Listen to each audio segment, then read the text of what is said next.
তোমরা যারা 2025 সালে উচ্চ মাধ্যমিক পরীক্ষা দেবে, পাশাপাশি 2024 সালে যে সকল ছাত্রছাত্রীরা মাধ্যমিক পরীক্ষা দিয়ে 2024 এবং 25 শিক্ষাবর্ষে যারা ভর্তি হয়েছো, তোমরা সকলেই জানো যে তোমাদের সিলেবাস পরিবর্তন করা হয়েছে। পাশাপাশি তোমরা সকলেই জানো যে তোমাদের পরীক্ষা কিন্তু সেমিস্টার ওয়াইজ করা হয়েছে।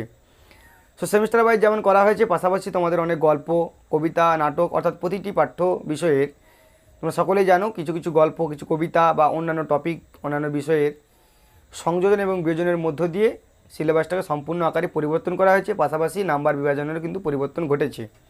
তো সেই অনুসারে তোমাদের পাস নাম্বার কত পেলে তোমরা পাস করতে পারবে, সেমিস্টারে কত পাস, সার্বিক তোমাদের পাস করতে হবে, সমস্ত কিছু বিস্তারিত আমরা আলোচনা করব। তো সবার কাছে ছোট্ট একটা রিকোয়েস্ট, তোমরা যদি আমাদের চ্যানেলে নতুন থাকো অবশ্যই চ্যানেলটি সাবস্ক্রাইব করবে, ভিডিওটা যদি ভালো লাগে অবশ্যই একটা লাইক প্রদান করবে, কেমন? সো প্রথমে আমরা আলোচনা করে নিই তোমাদের 2025 সালে যারা উচ্চ মাধ্যমিক পরীক্ষা দেবে, সো তোমাদের অপরিবর্তিত যে সিলেবাসটা রয়েছে আজকে আমরা আলোচনা করব বাংলা বিষয় সিলেবাস। পাশাপাশি আমরা স্টেপ বাই স্টেপ তোমরা যারা 2024 এবং 25 শিক্ষাবর্ষে একাদশ শ্রেণীতে ভর্তি হয়েছে তোমাদের সিলেবাসের পাশাপাশি অনেকেই জানো যে তোমাদের পাঠ্য বইয়ের মধ্যে অনেক গল্প, অনেক কবিতা নতুন করে সংযোজন করা হয়েছে। তো সো আজকে আমরা আলোচনা করবো তোমরা যারা 2025 সালে উচ্চ মাধ্যমিক পরীক্ষা দেবে, সো তোমাদের বাংলা বিষয় সিলেবাস নিয়ে, কেমন? সো পাশাপাশি আমরা কিন্তু এটা আলোচনা করব যে তোমাদের পাই টু পাই তোমরা সকলেই দেখতে পাচ্ছ আমার কাছে কিন্তু একগুচ্ছ নোটিশ রয়েছে, কেমন? তোমাদের যারা 2024-25 শিক্ষাবর্ষে যারা একাদশ শ্রেণীতে ভর্তি হয়েছো তোমাদের জন্য কি গাইডলাইন্স রয়েছে, কোন সাবজেক্টে কি সিলেবাস, কি নাম্বার বিভাজন, কি গল্পের মধ্যে কি পরিবর্তন ঘটেছে, সম্পূর্ণ কিন্তু আমার হাতে রয়েছে, কেমন? তো তোমাদের একটু দেখিয়ে দিই, এখানে কিন্তু অনেক কিছু রয়েছে। তো সেই অনুসারে তোমাদের পার্ট টু পার্ট একটা ভিডিও আসবে। সো সেটা নিয়ে তোমাদের চিন্তিত করার কোনো কারণ নেই, পার্ট টু পার্ট তোমাদের ভিডিও আসবে। সো আজকে আমরা আলোচনা করবো তোমরা যারা 2025 সালে উচ্চ মাধ্যমিক পরীক্ষা দেবে। সো সরাসরি তোমরা স্ক্রিনে দেখতে পাচ্ছ তোমরা যে আজকে আমরা আলোচনা করছি 2025 সালে তোমরা যারা উচ্চ মাধ্যমিক দিচ্ছ, সো তোমাদের বাংলা বিষয় সিলেবাস নিয়ে। এর পরবর্তী সময় আমরা যে বিষয়গুলো রয়েছে তোমরা অবশ্যই কমেন্ট করে জানিয়ে যে তোমাদের কি সাবজেক্ট রয়েছে, তোমাদের সেই সকল বিষয়ের সিলেবাস কিন্তু আমরা আমাদের চ্যানেলের মধ্যে দিয়ে নাম্বার বিভাজন সহ আলোচনা করব, পাশাপাশি 5 নম্বর, কেমন? সো দেখে নাও, প্রথমে তোমাদের জানিয়ে দিই তোমরা যারা 2025 সালে উচ্চ মাধ্যমিক দিচ্ছ, তোমরা সর্বশেষ উচ্চ মাধ্যমিক ব্যাচ যারা কিনা অপরিবর্তিত সিলেবাসে তোমরা পরীক্ষা দিচ্ছ, কেমন? সো তোমাদের 5 নাম্বার একটু বলে দিই, তোমরা যারা 2025 সালে উচ্চ মাধ্যমিক পরীক্ষা দেবে, সো তোমাদের 5 নাম্বার হচ্ছে 30%, অর্থাৎ 100-র মধ্যে 30 পেতে হবে। সো 100-র মধ্যে 30 পেতে হবে, কী রুলসে তোমরা একটু দেখে নাও। তোমরা দেখতে পাচ্ছ এই 100টাকে দুটো বিভাজন করা হয়েছে, দুটো ভাগ করা হয়েছে। এখানে তোমাদের 100-র মধ্যে দেখো প্রজেক্ট 20 আর হচ্ছে লিখিত পরীক্ষা 80। তোমাকে কিন্তু এই 80-রও 30% পেতে হবে, প্রজেক্টেরও 30% পেতে হবে। অর্থাৎ কীরকম, 5 নাম্বার হচ্ছে 100-র মধ্যে 30% অর্থাৎ 30। অনুরূপভাবে এই 80 30% দেখো 8 3 24, অর্থাৎ তোমাকে লিখিত পরীক্ষায় ন্যূনতম 24 নাম্বার কিন্তু পেতেই হবে, কেমন? পাশাপাশি তোমরা দেখতে পাচ্ছ যে তোমাদের প্রজেক্ট যেটা রয়েছে প্রজেক্টে 20, এই 20 আবার 30% দেখো 2 3 6, অর্থাৎ এদিকে 24 এদিকে 6, এই নিয়ে 30, এভাবে কিন্তু তোমাকে কিন্তু 5 নাম্বারটা তুলতে হবে।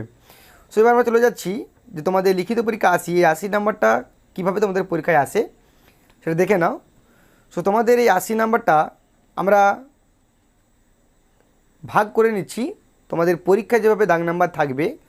সো এই 1 থেকে 10 দাগ নাম্বারের মধ্যে তোমাদের মোট 80 নাম্বার থাকবে। কিভাবে থাকবে তোমরা দেখতে পাচ্ছ যে 1 নাম্বারে থাকবে তোমাদের এমসিকিউ 18টি, 2 নাম্বারে থাকবে এসএকিউ 12টি, এই নিয়ে মোট হচ্ছে তোমাদের দেখো 30 নাম্বার।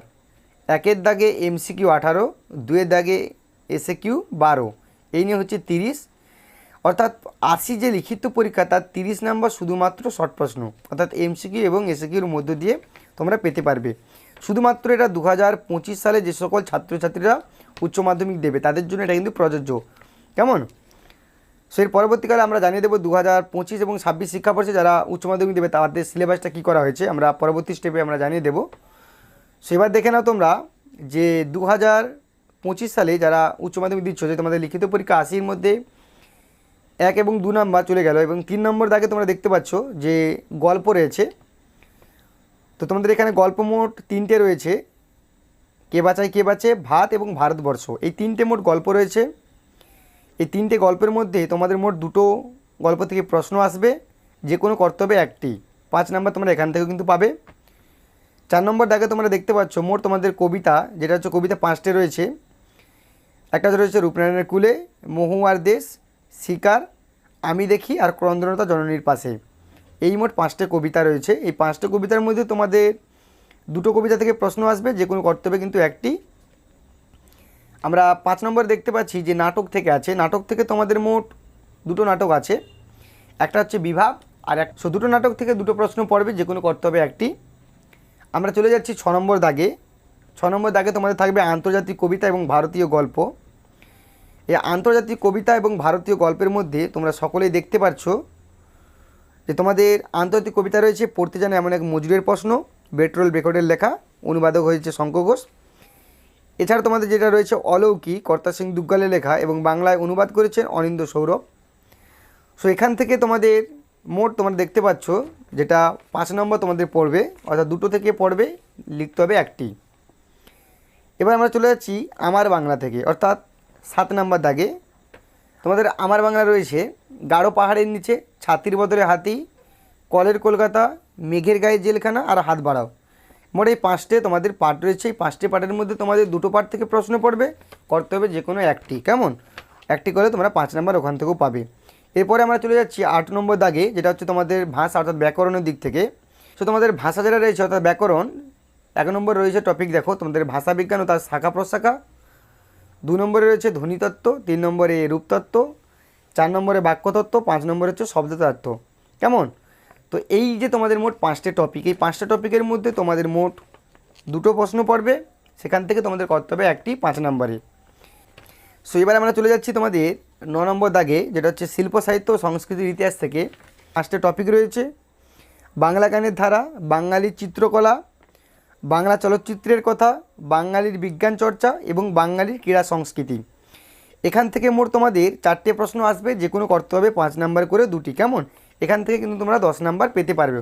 এবার আমরা চলে যাচ্ছি আমাদের সর্বশেষ যে টপিকটা, অর্থাৎ 10 নম্বর দাগে, যেটা হচ্ছে প্রবন্ধ। এই আবার প্রবন্ধের আবার 4টে পার্ট রয়েছে। একটা হচ্ছে মানস মানচিত্র, 2 নম্বর হচ্ছে বিষয়ের গভীরে প্রবেশ, 3 নম্বর হচ্ছে পক্ষে বিপক্ষে এবং 4 নম্বর রয়েছে প্রদত্ত সূত্র। এই 4টে টপিকের মধ্যে তোমাদের যে কোনো একটি করতে হবে, একটি 10 নাম্বার। সো এইভাবে তোমাদের মোট 80 নাম্বার কিন্তু পড়বে। সো ভিডিওটা কেমন হয়েছে অবশ্যই কমেন্ট করে জানাবে, বন্ধুদেরকে শেয়ার করতে একেবারে ভুলবেন না। সো চলো আজকে এই পর্যন্ত, আবার নেক্সট ভিডিওতে দেখা হবে।